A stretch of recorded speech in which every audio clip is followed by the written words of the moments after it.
Gjithashtu, vëllezër,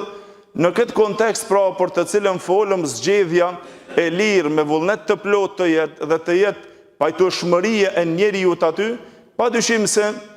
nga ajo gjithashtu është dhe një lloj me të cilën ceket si ato të cilën i përngjan që folëm në dersin e kaluar të imponuarës.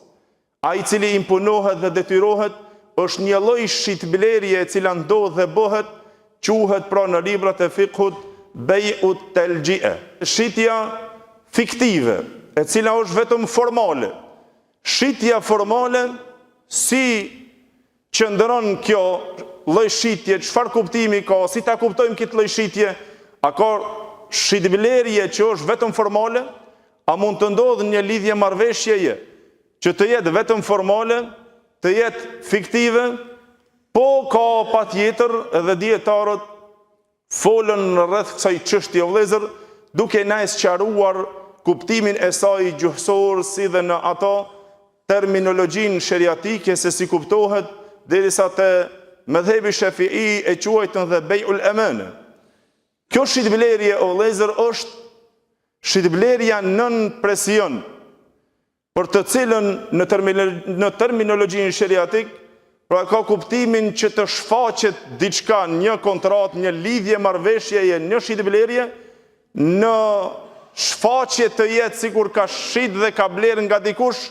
kurse në brendësi nuk janë bërë ato shitblerje apo as që është lidhur fare ajo kontratë. Dhe ajo bëhet që të del në hapësirë edhe të shfaqet me një shitblerje që e ka shitur dikuja apo e ka bler për dikuja, duke mshehur çështjen e ndonjë imponimi që imponohet që t'ja shet dikuja, duke pasur frikë nga një zullumçar, nga ndonjë i padrejt apo dikush që t'ja merr pasurinë e tij. T'ja konfiskon pasurinë e tij dhe t'ja heq pronën e tij. E për të mbrojtur pronën e tij, vetveten e tij, mallin e tij,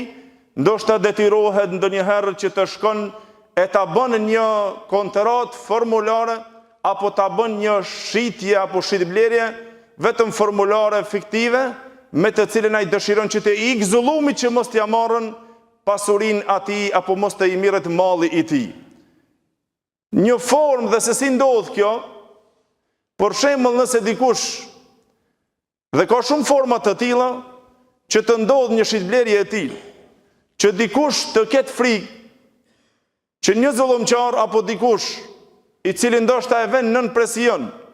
që ai t'ja merr tokën e tij apo shtëpinë e tij për t'ja blerë kështu me radhë, mirë po ky nga frika që mos t'ja merr dhe a shef që ai është një shkelës që mundet t'ja merr atë pronë, ky shkon dhe lidh kontratë me një tjetër që është i fuqishëm, e bën një kontratë formulare,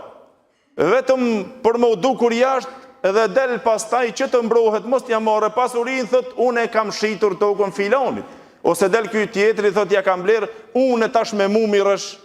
në këtë shitblerje ose në këtë pronë. Por kjo është një shitblerje që bëhet, por jo në formën e duhur. A thua se si ngel gjykimi sheriatik në këtë pjesë? A lejohet një formë e tillë? A lejohet një shitblerje e tillë që të bën dikush të mbrohet, apo të bën një lidhje, ose një çmimit të diçkaje që atë në mesveti të bën një çmim, edhe pastaj të del në haptazi dhe të shfaqet me një çmim shumë më të lartë, që të tjerë të mendojnë se kjo lidhje, kjo shitblerje është bërë e tillë, padyshim se vëllezër dietarët në to ndryshuan në mendimet e tyre. Duke u mbështetur kur tham në ato shtyllat e saktësisë dhe kushtet e saktësisë për të qenë një shitblerje e tillë, a është valide apo nuk është valide, a është e vlefshme apo nuk është e vlefshme, pra mendimi i parë i dietarëve në të cilën shkuan Hanefit, dhe ajo cila është e njohur te mëdhëbi Hambeli, edhe te Malikit shkuan në ato se kjo shitblerje nuk është e vlefshme dhe është batil, duke e përngjasuar me shitblerjen e shakas, sikur me bërë një lojë të tillë brenda. Pse?